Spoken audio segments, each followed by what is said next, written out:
Director Wray, we have established that the FBI and other federal agencies met weekly with executives from major social media companies, including Facebook, Twitter, YouTube, Google, Microsoft, LinkedIn, and Yahoo and Verizon. Were you involved in any of those meetings, yes or no? I wasn't involved in the kind of meetings that you're talking about, or I didn't participate, I guess, in meetings like that. Okay. Are these meetings still occurring, and if so, how frequently? Well, right now, as you may know, there is a preliminary injunction that's been entered. Prior to the preliminary injunction, were these weekly meetings taking place? I don't know if weekly meetings occurred, again, before the injunction, but certainly we've been very open about this, engaged with social media companies. Does the FBI intend to continue to have such meetings leading up to the 2024 election to police election-related speech? Well, we're not going to be policing election-related speech. That's what you previously did. I do not agree with that description. Okay, well, here's what I would say. This committee has learned that the FBI acted to, quote, discredit leaked information about Hunter Biden before and after it was published, that, quote, Twitter's contact with the FBI was constant and pervasive, and as if it were a subsidiary, and that, quote, a surprisingly high number are requests by the FBI for Twitter to take action on election misinformation, even involving joke tweets from low follower accounts. Are you aware that that has been reported? I am aware of some of what the committee has found in its report, okay. But I will add that I'm not sure I agree with the findings. But that's what we found. Director Wray, you and I both know that the federal government is forbidden from doing indirectly what it cannot do directly.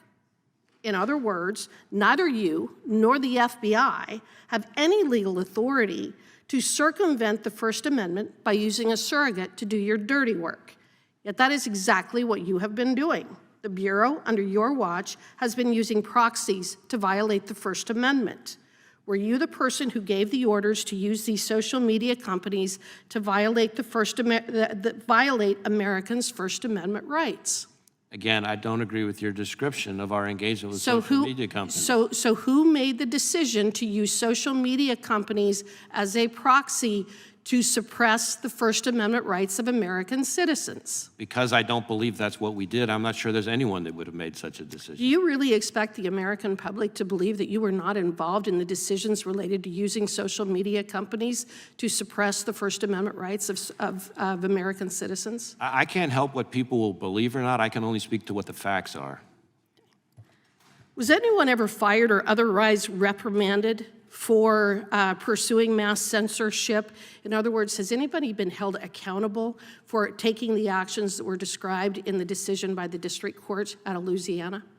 Well, the district court's decision just came out on July 4th. Has anybody been reprimanded or held accountable? And at the moment, we have issued guidance to everyone in the organization who could be affected as to how to follow that. Has anyone been reprimanded? I'm not going to speak to personnel matters because we have not made any such determination at this stage. So here we have Congresswoman Harriet Hageman from Wyoming grilling Christopher Wray from the FBI. And basically her main point is that the American people no longer trust the FBI and our intelligence agencies to be unbiased and to just do their jobs and to do what they're supposed to do, which is to keep us safe and to bring people to justice who are corrupt, who are doing bad things, obviously. What they're not meant to do is to be political tools or weaponized by one political side against the other. And there's just been so much evidence that has come out in recent years since 2016 that the FBI in particular, the DOJ, have been used or assets within them have been used as political tools that is immoral, that's in some cases illegal, and now the stuff is coming out and the chickens are coming home to roost in a way.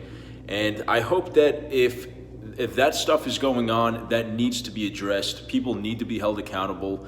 They cannot, if you're in a taxpayer-funded law enforcement agency like the FBI, you cannot be doing the bidding of politicians or of one side, one political party, and targeting another, like we've seen so much of. So anyway, let me know what you guys thought of this clip in the comments. And as always, thank you for watching.